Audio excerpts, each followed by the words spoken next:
South Valley Unitarian Universalist Society. All are welcome here. My name is the Reverend Karen Madrone, and I am the interim minister here this year. My pronouns are she and hers. Our service today will tell the story of three different sources of light: the chalice, the returning sun celebrated in the winter solstice, and the light and the oil in the temple that miraculously lasted for 8 days. And of course, a little bit of Christmas, because we're almost there. Our opening words today are adapted from a reading called "You Are the Holiday Miracle" by Gwen Matthews. As the winter holidays approach, we welcome in the gift of reflection. We turn toward our celebrations and search for common threads of meaning. With Yule, the winter solstice, we are invited to explore duality, cycles, and seasons, and to witness the holly king being overcome by the oak king. Yule reminds us that we all partake in the miracle of renewal. Hanukkah, the festival of lights, commemorates a time of miracles when the faith of the Jewish people sustained them to reclaim their holy temple and keep the light of the menorah burning for 8 days. Christmas, celebration of Jesus' humble birth in a manger, offers us the opportunity to revisit the miracle of birth and the desire to find saviors to heal the scars of humanity. Here in our church, you are just as much a holiday miracle as the turning of the earth, as persistence and dedication to a faith, as the creation of each new life. We see the love you give to others, the space you create to hold one another's joys and sorrows, and the generosity and spirit you entrust to this community. You are the holiday miracle. This community is one of miracle makers. Never forget that. Let us begin our worship service this morning by singing number 226, Full of Peace.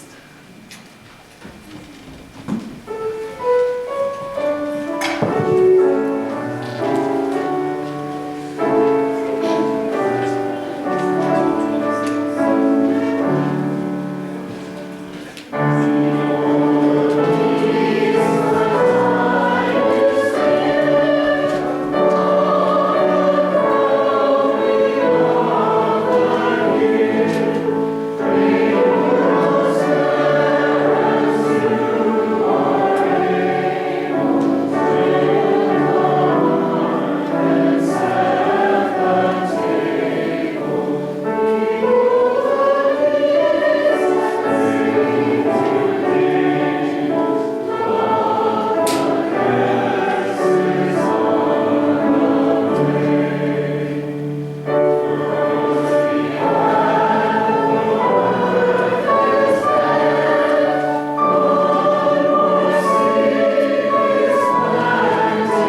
our chalice lighting words.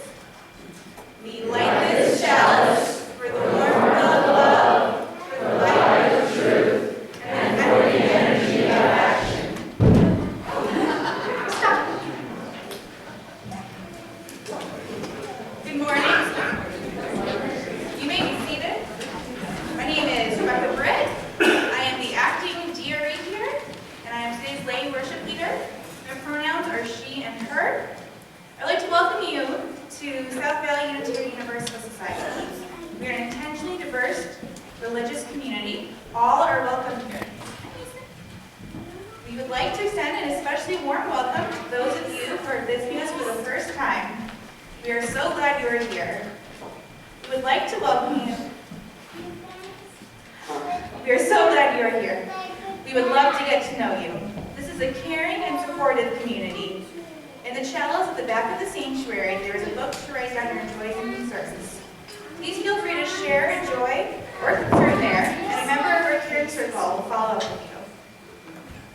Children are always welcome in the sanctuary during the service. We also broadcast the service on a full-screen TV downstairs in the social hall at nursery. The nursery is not staffed today, but you're welcome. Caregivers are welcome to use it with their children. Today's service is an intergenerational service, and we will be worshiping together. After the service, everyone is invited downstairs for fellowship in the social hall.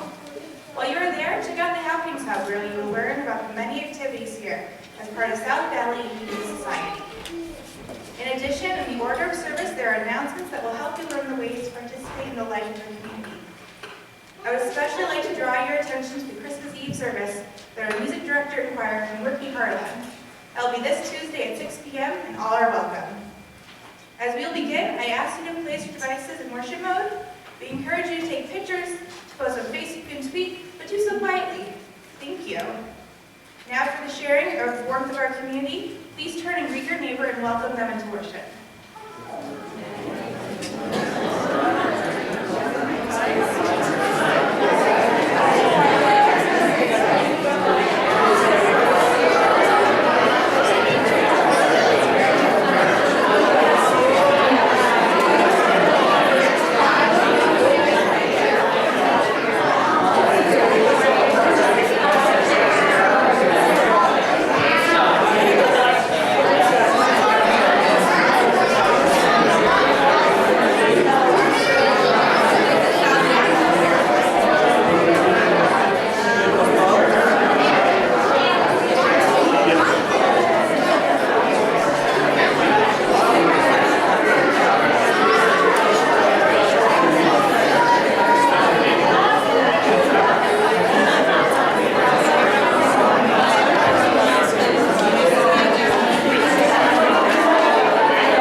So good to see so many of you today. So we're starting because our service today is about light and how light is a part of our world and these holidays. But I especially wanted to talk about something that we do every Sunday that I don't think we talk about very much, and that is lighting our chalice. Have you ever wondered why we light this chalice every Sunday and then why we extinguish it? You ever wondered about that? What? Answer I got.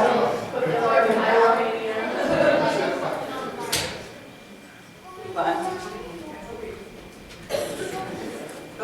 light is. For that energy of everyone else. The joy of lighting a fire. Okay. What else? For community and also for the community. Great, it's for the community. So I'm going to tell you a story because the chalice actually comes from a part of our Unitarian side of our heritage. And so this light, this shape, do you ever think about what symbols are? Like when you think about, say, a company that you support, toys, something that has a logo, and they have a symbol, so when you look at that logo, it reminds you of that thing. So that's kind of what the chalice is for us, that it's the reminder of Unitarian Universalism. Hold on one second, I'll get back to you. So the story actually starts way back in World War II. Ever heard of World War II? I know it was a long time ago. Yes, yes, World War II. And so during that time, there was a situation where people who were Jewish in Germany and Poland, Europe, all around, they were being persecuted. And so there were these people who were in danger because of their religious beliefs. And so there was this other response from a group called the Unitarian Service Committee.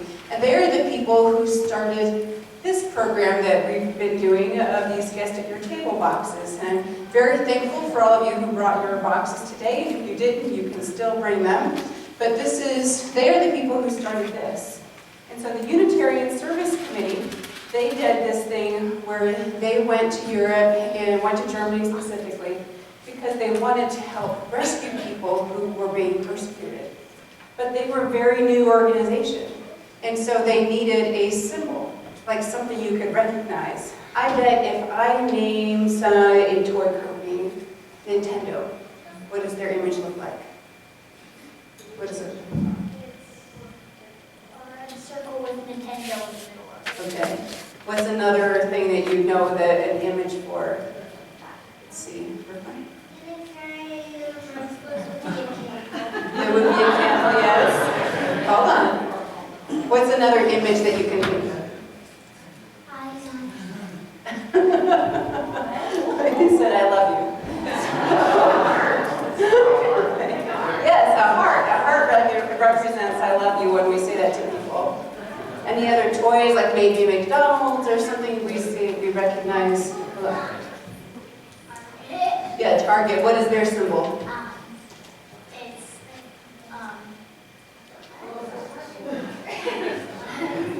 It's a bullseye, yes. So the Unitarian Service Committee, they realized, even though they're very new, that they needed an image. It's something that people could recognize, something they could put on their official documents that makes it look like, hey, we are real people and we have something. And that puts on their documents, but also something they could put in their windows so that when people are walking by, they knew this was a safe place for them to be. So we needed something that gave that message when people actually saw that. And so they reached out to an artist. You know, these stories, have you ever thought about how mythologies and stories are passed down? Like, we don't always have all the details, right? What we know is that they reached out to an artist named Hans Duch. And so they said, we needed a symbol that looks like something that people might recognize. It's vaguely familiar, but it's not exactly like that. And so this symbol, just by itself, is in general thought of like a Christian chalice. It's just this cup that people would drink out of as part of a religious ceremony. So what Hans Duch did was he took it one step further and put a flame on it. So it went from having just the symbol here, got it.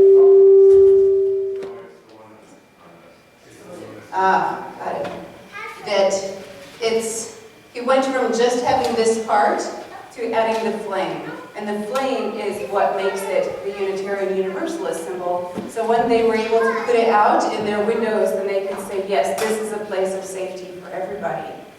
And then in 1961, I have a picture to show you, that the Unitarians, because the World War II happened long before the Unitarians and the Universalists merged into one denomination. And so eventually when they merged, then they took, this is a picture of the symbol that's used at General Assembly, the annual meeting. And so they took two circles and put them together, and then underneath is the lamb.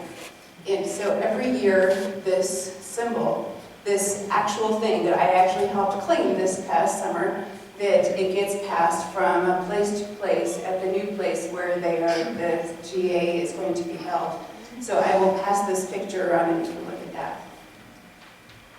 So many of us, so in the 80s is when this started actually being something in our worship services.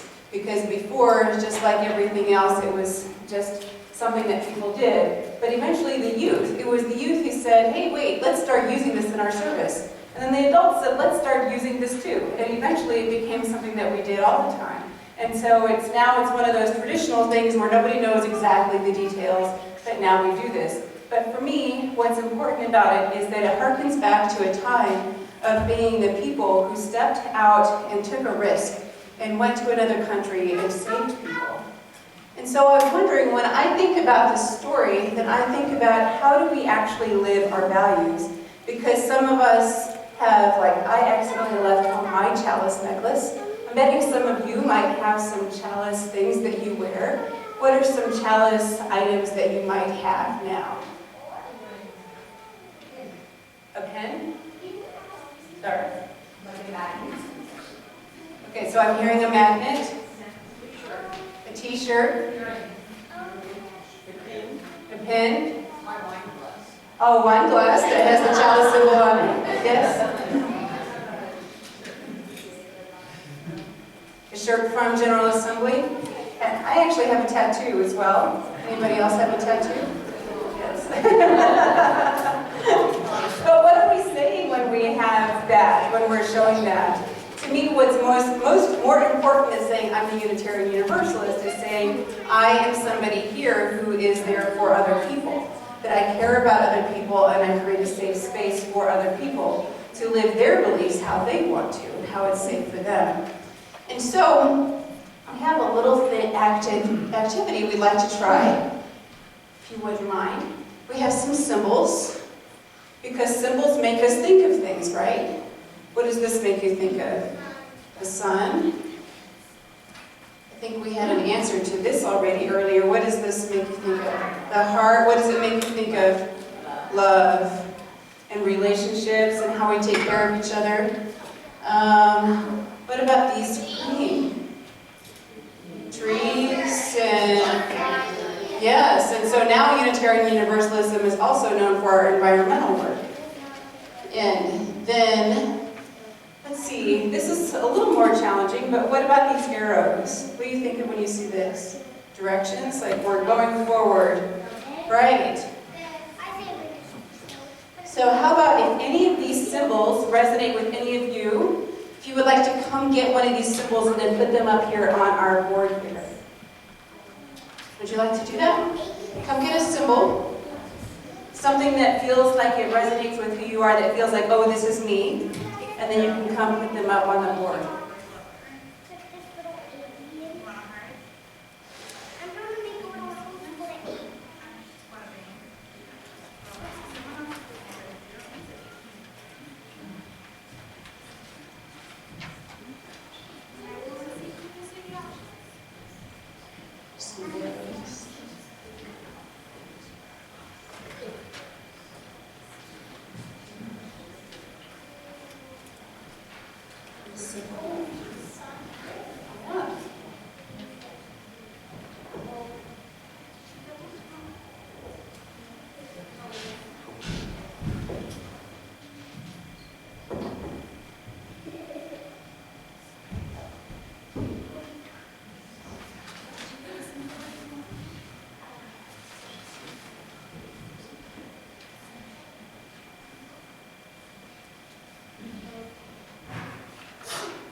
beautiful chalice board with different symbols that felt like it represented who they are.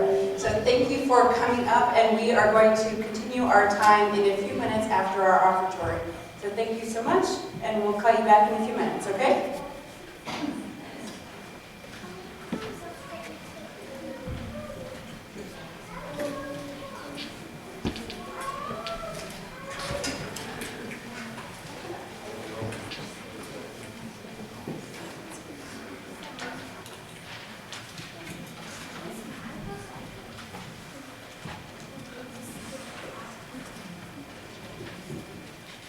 In the spirit of serving our wider community, which is what Unitarian Universalism always does, putting our values into action, we at South Valley split our Sunday morning offering with a charitable organization that aligns with our values and principles.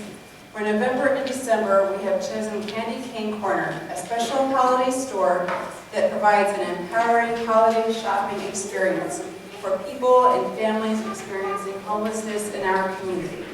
Family members and individuals who visit the store with their case manager and select beautiful new gifts for their children and loved ones.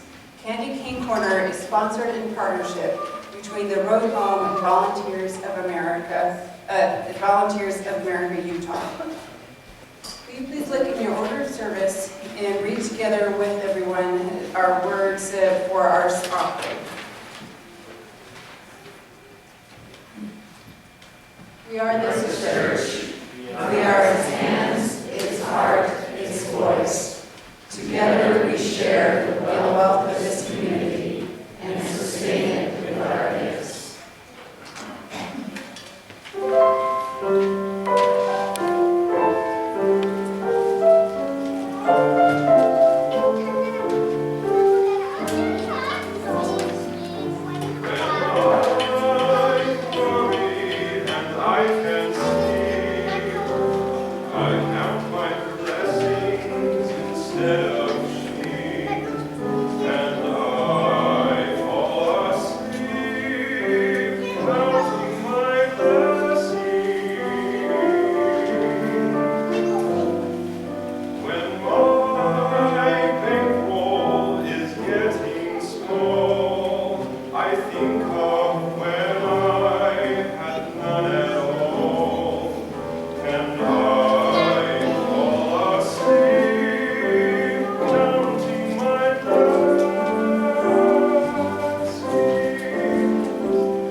I'd love for everyone to take a seat, just like we do for term ladies, there's so much to look at, I know.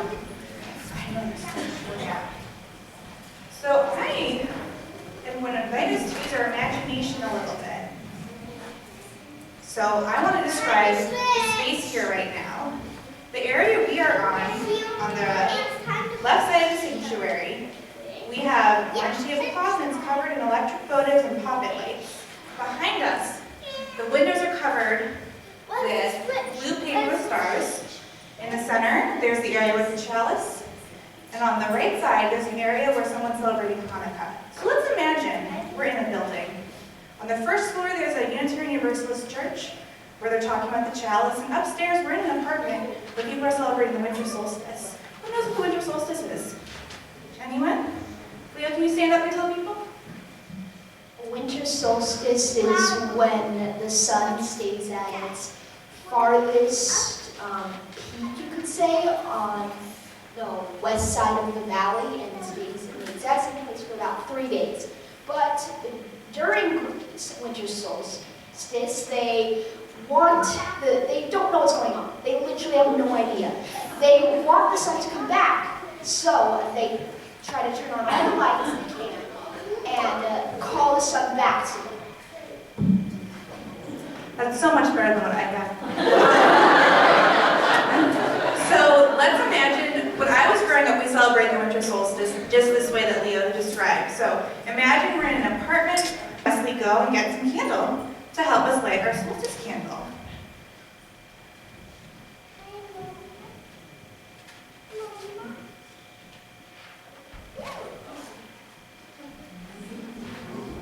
I'm going to ask my friends, except for Brooklyn, to sit down, because Brooklyn's going to do an important job. Brooklyn, you can stand up. Mason, my friends, Caitlin, can you sit down for me, please? Hayes, can you sit down for me, please? It's okay, it's not a big deal, you can watch. Oh, be careful.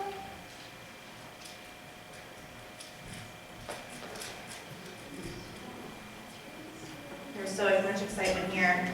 The table is shaking out of excitement. All right, and Brooklyn has lit the solstice candle. And in this story, even though maybe the people at the UU church, maybe the people at the solstice party, don't celebrate the same way, they're still sharing the light. So I'm going to invite everyone to help me by lighting these electric candles. And can you, Caitlin, can you bring our friends over there some poppet lights so they can light them too? Caitlin, can you bring these to our friends over there? Of course you can. Yes, can you share too?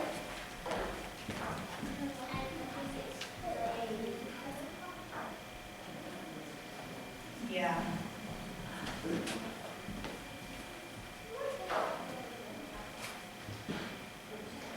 All right, I think I see that all the candles are now lit. Can we put them on the table, please? And then they look great, but I don't know if the adults can see. Can we scoot aside so the adults can see? Beautiful. Wow. So now, this family's ready to celebrate the solstice with all their candles and votives lit. Now I would like to invite y'all. We're going to come back up later to celebrate Hanukkah, but can you take a seat so we can listen to our choir? Thank you so much for interacting. Can you put that for me, please?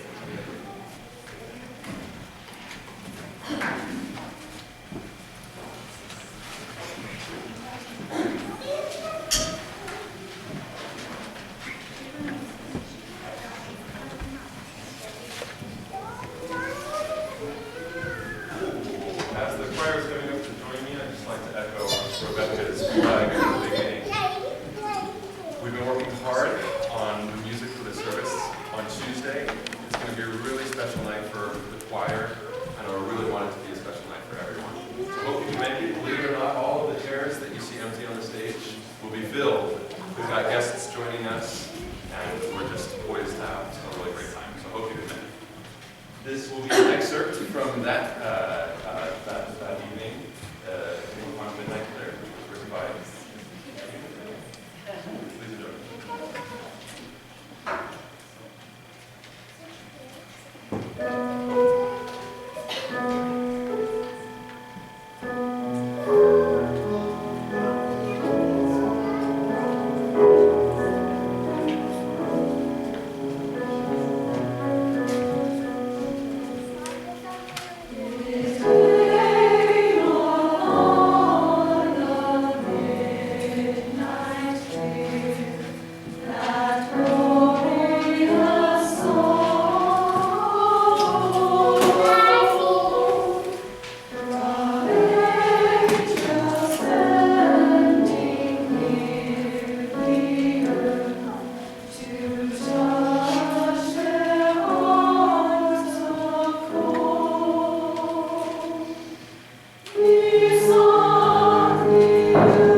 we have a table with a blue tablecloth, and in the center is a menorah with 4 candles on either side and one taller one in the middle. And it went so well the last time we shared an explanation. We learned about Hanukkah last week with Miss Johnny. Who can tell me about Hanukkah? I want to see, is anyone else up talking about Hanukkah? Jaren, can I give you a chance? Here you go. Hanukkah is a Jewish celebration of lights that lets us remember something that happened. Here's what happened. I got it right here. Thank you, though. So a long time ago, something did happen that we are celebrating. And that is a long time ago in Israel. There was a king whose name was, I think, Antiochus. I'm not sure, but I practiced pronouncing it. Who knows? That person, Antiochus.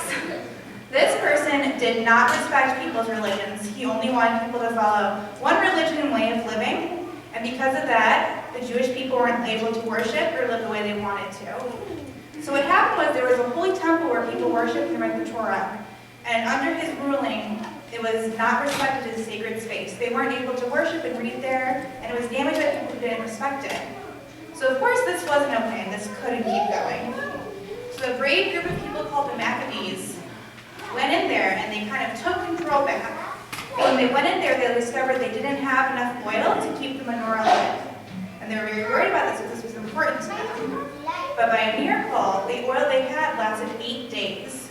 Which is why on Hanukkah, they used to light 8 candles, 1 on the first day and more each day, until you have all 8 lit. So let's imagine we're in an apartment where it's across the hall from the Helds over there who are celebrating the solstice on the 21st. Today is the 22nd, which it really is, and tonight's the first night of Hanukkah. So, am I wrong? It is, okay. So it is tonight's the first night of Hanukkah. We had some children who were not sure if we were right, but I've been wrong before. And so, on this first day of Hanukkah, let's imagine it's the day after the solstice party. Maybe this family was invited to the solstice party, and they were talking about it, and the child said, well, why can't we light the menorah now? Why can't we light all the candles? The grandparent explained the story and said, it starts in the evening, but let's make sure we have matches. They look around and they look around. They say, oh no, we don't even have a lighter.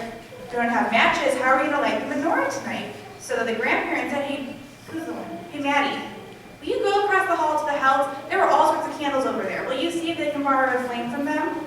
So Maddie went across to borrow a flame. And just like the Helds the day before, even though maybe they don't celebrate the same things, maybe they have different beliefs in this time of year, things are important to them, they can still share the light and warmth with one another. So Maddie comes across so carefully as practiced.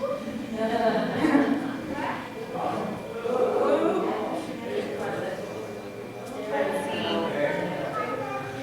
And gives it to her sibling Jaren, just to light this one, because it's not time to light the menorah.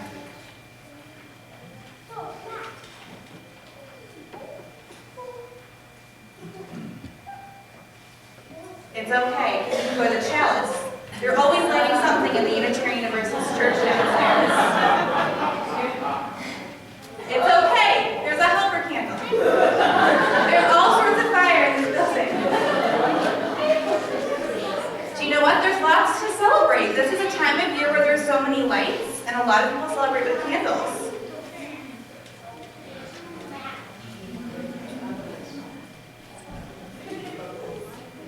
The minister from downstairs was worried about the kids walking up the stairs with a candle. So the minister comes up to light the candle.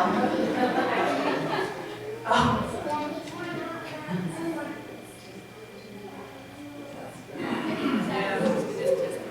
We didn't, the Davidson family didn't do a test run. It's okay though.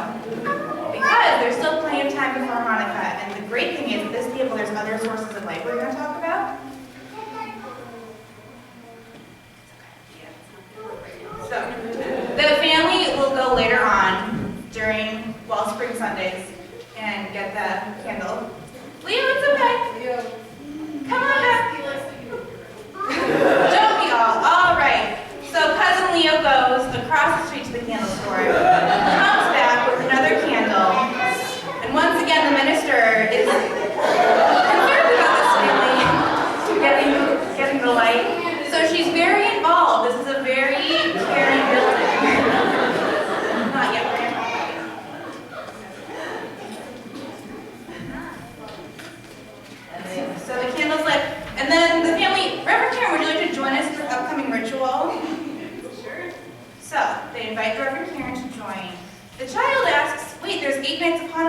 are 39 candles.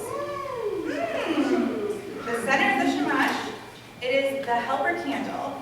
This candle, you light it, and its job, thanks for coming up, is to light the other candles. Just kind of like how in this building, the Unitarian Universalist Church, the Held family across the hall, the Reverend coming up and down and up and down, we're sharing their light. This helper candle does. So I see my friends have already found the glow sticks. Everyone can take a glow stick. And I want everyone, even if they're not nearby, because this is for you, to imagine they have a glow stick, but please don't break it yet. I know it's tempting. I'm sorry I didn't say that yet. But I see nothing's totally broken. So what we're going to think about, it's okay, is everyone kind of imagine, even if you hold out your hand, imagine you have a glow stick. And contained in it is the light of how you can share your light with one another. Maybe by holding a door open, maybe by making something, a dish for a potluck you're going to, maybe by contacting a friend who you haven't heard from a while and seeing how they're doing. So think about how you can share the light with one another. Close your eyes, and I'm going to count to 3, we're going to break them. Ready? 1, 2, 3, break it. Oh, there's a lot of cracking. And imagine that light being shared in the world. There's a chain going on to share the light even further. All right, now we're going to listen.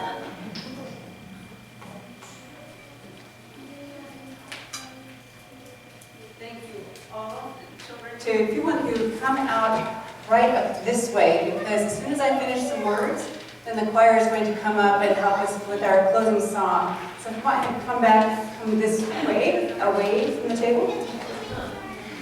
You can still stay up here, but just a little bit further back, so that the choir can come up later. But all children are welcome to come up up here to the front. So I'd like to close with some closing words about our stories that we've talked about today. I've always loved the Hanukkah story. It's easy to understand why this story, that actually appears nowhere in the Hebrew Bible, would have survived the centuries anyway. It's riveting to hear of a crushed people taking an opportunity to fight for their religion, their culture, to fight to be who they are, even though their foes outnumber them, even though they might not win. But in the Hanukkah story, the Maccabees do win. And every year, when Jews celebrate the Festival of Lights, they hear this story already knowing what the ending will be, already knowing that a story that starts out sad and scary has a happy and miraculous ending. We celebrate the winter solstice, knowing that darkness will no longer continue to grow and the sun will come back, just as it has for millions of years before. And when we hear the Christmas story retold 2 days from now, we will remember that though Mary and Joseph don't find room at the inn, they do find a stable where Mary can give birth to Jesus, and that they manage to keep Jesus safe from Herod's murderous wrath by fleeing to Egypt. When we celebrate the winter holidays, we do so knowing how the stories will end, knowing that the miracles will happen. But I wonder what it would have been like to actually live these stories. I wonder how it would have felt thousands of years ago, lighting the solstice log to beckon the sun to come back and warm the world again, and not being entirely sure that it actually would. I wonder how the people in the Maccabees army felt, heading into the battle with an army larger and stronger and more experienced than it was.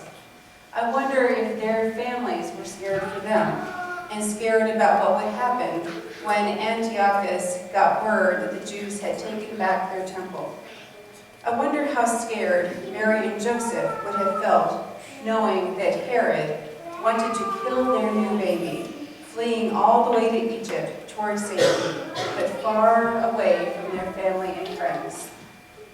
While some parts of these stories are hard for us in the 21st century to imagine, we all face situations in our own lives, sometimes that are sad and scary. It is part of the human experience to sometimes worry about what might happen, if things will turn out okay, if it will be okay. We don't know. In those moments, what is it that helps us to stay strong? What helps us to stay the course? What holds us through the fear and uncertainty? Perhaps, like the Maccabees, it is our conviction that we deserve freedom. We deserve to be fully who we are that helps us through the hard times. Maybe like the pagans of old, it is the reassurance of the earth's rhythms that help us keep faith that seasons of sadness can't last forever. Maybe like Mary and Joseph, it is our dreams and our family members and unexpected guests bearing gifts that help us keeping on when things seem hopeless. It is these things that feed the faith within, the flame of strength and conviction and love and survival that burns within us, much like our chalice. Not every story has a happy ending. Not every hard time ends with a miracle. But the good news is that we contain multitudes. Our lives are tapestries of many, many stories, and some of them will turn out okay, and some even better than okay.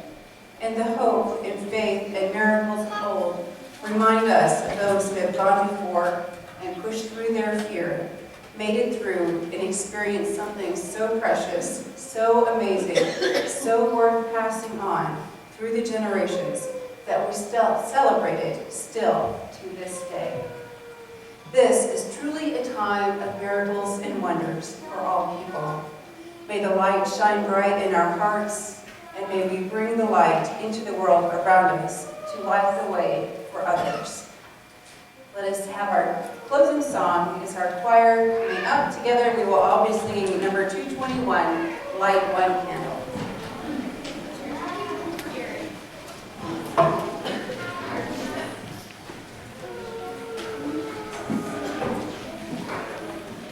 Choir, will lead the first verse, and I invite you to join on verses 2 and 3.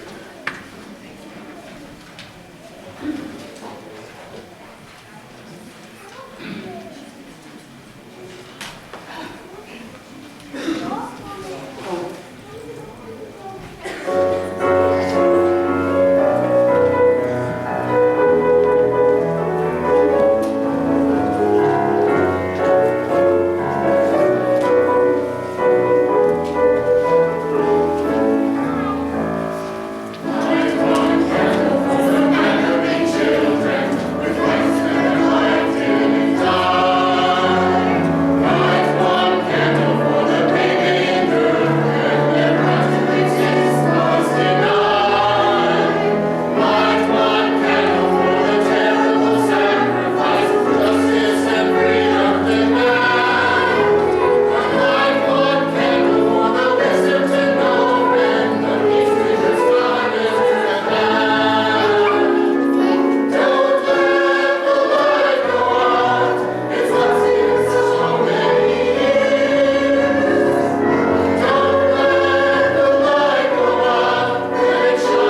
but not the warmth of community, the light of truth, or the energy of action.